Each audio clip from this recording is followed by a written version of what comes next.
রব্বিরহামহুমা কামা রব্বায়ানি সগীরা। যদি পিতা দুনিয়া থেকে বিদায় নেয় পিতার জন্য দোয়া করবেন, যদি মাতা দুনিয়া থেকে বিদায় নেয় মাতার জন্য দোয়া করবেন।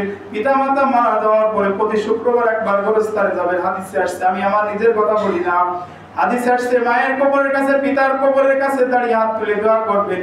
সন্তান যদি বেশি বেশি দোয়া করতে পারে এই সন্তানকেও আল্লাহ কবুল করে নেবেন। সুবহানাল্লাহ। আল্লাহ দোয়া শিক্ষা দিয়েছেন, রব্বানা ফাগফির লানা যুনুবানা ওয়া কাফির আন্না সাইয়্যাতিনা ওয়া তাওফানা মা'আল আবরার। আজকে দুনিয়ার মানুষ কত কিছু শিখার জন্য চেষ্টা করে, দোয়া শিক্ষা করার জন্য চেষ্টা করে না।